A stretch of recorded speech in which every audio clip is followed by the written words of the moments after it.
Fluidification et intensification des échanges sur le corridor inter-État Pointe-Noire-Brazzaville-Douala-Yaoundé, désormais un numéro vert pour les plaintes des usagers. C'est l'une des informations principales échangées lors de l'audience accordée le jeudi 1er août 2024 par l'ambassadeur du Cameroun au Congo au responsable du comité des chefs de police d'Afrique centrale venu en terre congolaise dans le cadre de la mise en place d'une brigade communautaire mixte dont la création a été décidée par les chefs d'État de la sous-région le 22 octobre 2022. Je suis le commissaire divisionnaire Wilson Robert, je suis le directeur de la coopération policière et de la libre circulation au comité des chefs de police d'Afrique centrale.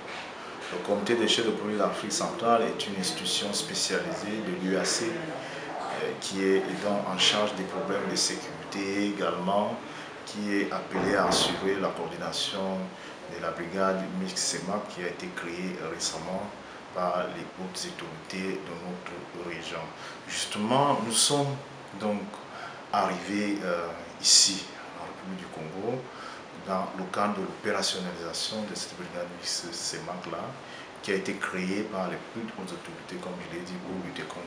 les tracasseries. La séance de travail qui s'en est suivie entre l'équipe du comité des chefs de police d'Afrique centrale et celle de l'ambassade du Cameroun a permis d'analyser les outils permettant la mutualisation des efforts pour une meilleure opérationnalisation de cette brigade qui aura pour mission principale de fluidifier et intensifier le commerce intracommunautaire. Les échanges entre les directeurs de la coopération, de la lutte contre la criminalité, des systèmes d'information ainsi que celui des affaires financières et l'équipe de l'ambassade permis au premier de présenter la constitution et le fonctionnement de cette institution communautaire en charge de la sécurité. Celle-ci devra, après cette phase de discussion avec les parties prenantes pour les modalités de mise en place de la brigade mixte, procéder à la deuxième phase consistant à la formation du personnel mis à la disposition, puis à la mise à disposition des moyens et ressources, ainsi qu'à la sensibilisation de tous les acteurs du corridor sur les enjeux autour de cette brigade. Des avancées saluées par l'ambassade du Cameroun,